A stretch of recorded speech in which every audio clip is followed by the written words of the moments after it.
یہ ہے حسنین اردو میڈیا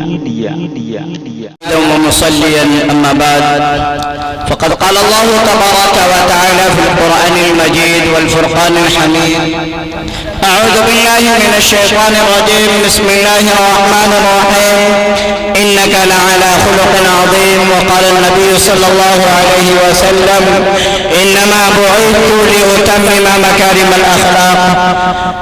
محترم سامعین بات تمکین علماء معزز علماء کرام،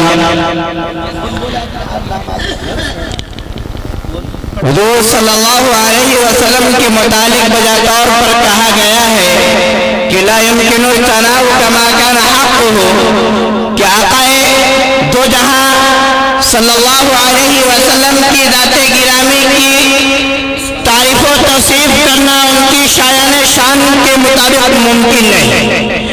اسی آپ صلی اللہ علیہ وسلم کی سیرت کا ایک پہلو اخلاق حسنہ بھی ہے، جو میں نے ابھی ایک آیت کریمہ اور حدیث پڑھا.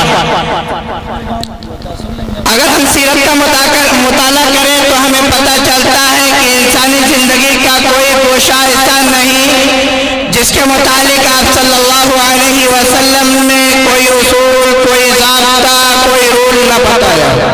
جہاں آپ صلی اللہ علیہ وسلم نے اپنے جانشاہ صحابہ کرام کے عقائد کی درستگی کی، وہیں آپ صلی اللہ علیہ وسلم نے انہیں شب بیدار اور پرہیزگار بنایا.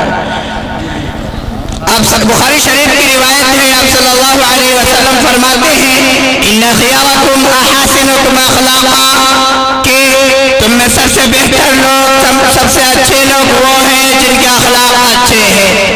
ایک جگہ اور آپ صلی اللہ علیہ وسلم نے فرمایا ان من احبکم الی واقربکم منی مجلسا یوم القیامت احاسنکم اخلاقا، کہ روز قیامت یعنی قیامت کے دن میرے محبوب ترین اور میرے نزدیک ترین لوگوں میں وہ افراد بھی شامل ہوں گے جن کے اخلاق اچھے ہوں گے.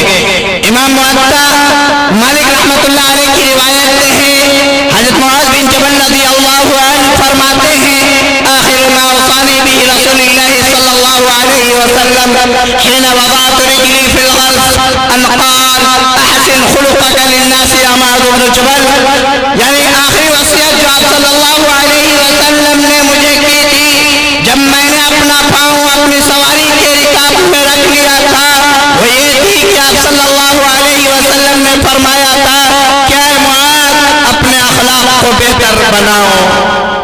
وقال النبي صلى الله عليه وسلم ما شيء أثقل في ميزان المؤمن يوم القيامة من خلق حسن، کہ انسان کے نامہ اعمال میں قیامت کے دن سب سے وزنی جو عمل ہوگا وہ اچھے اخلاق ہوں گے انسان کے. آپ صلی اللہ علیہ وسلم ایک جگہ فرماتے ہیں ما انا زعیم ببیت فی وسط الجنہ لمن حسن خلقه، کہ میں ضمانت لیتا ہوں، میں گارنٹی لیتا ہوں، میں ذمہ داری لیتا ہوں اس بات کی کہ میں جنت میں اس شخص کو ایک محل لے کر دوں گا جن کے اخلاق اچھے ہوں گے.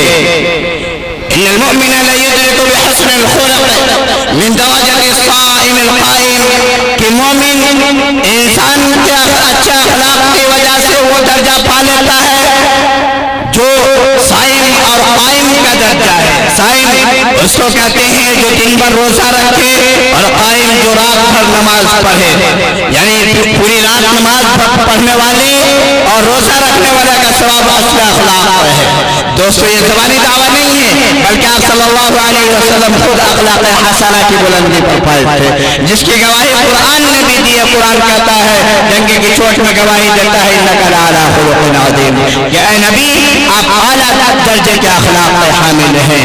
ایک جگہ قرآن فرماتا ہے دوسری جگہ فبما رحمت من اللہ لنت لهم ولو كنت فظا غليظ القلب لانفضوا من حولك، کہ اگر آپ بد خلق ہوتے، سخت دل ہوتے تو یہ لوگ آپ کے پاس سے چھٹ جاتے، ہٹ جاتے.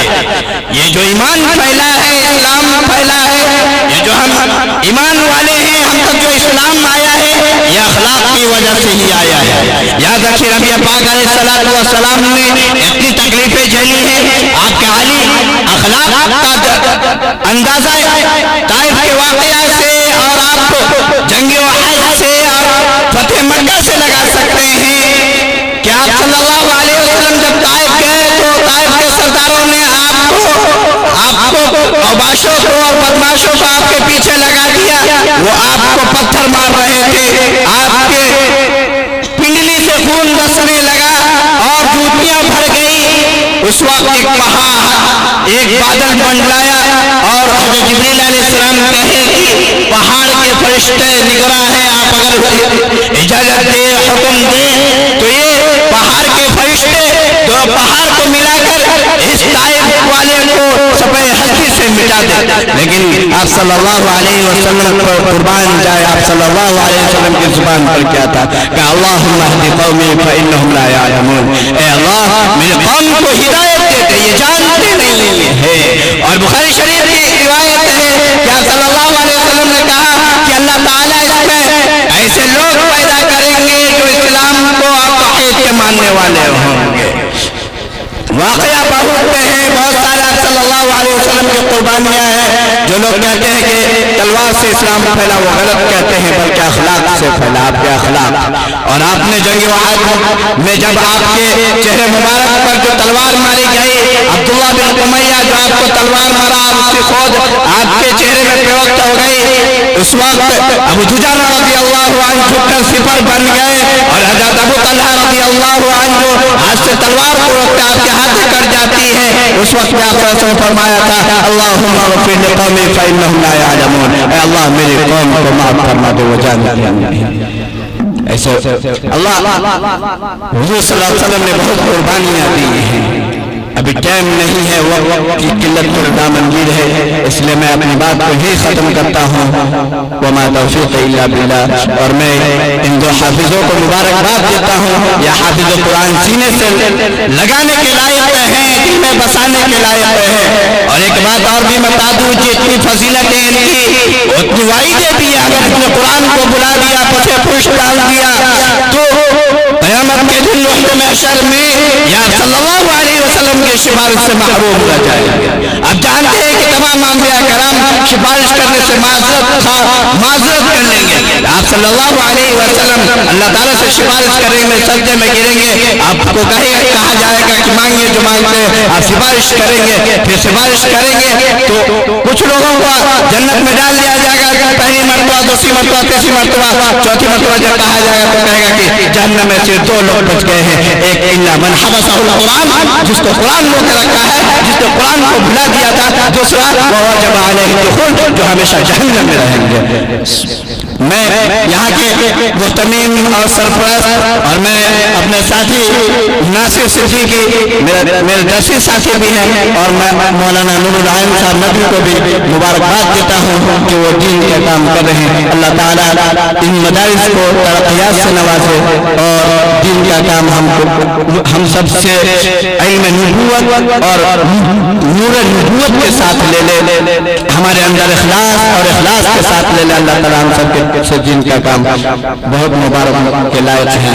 وآخر دعوانا اچھی لگی تو حسنین اردو میڈیا کو لائک کریں, کمنٹ کریں, شیئر کریں اور سبسکرائب کرنا بالکل نہ بھولیں.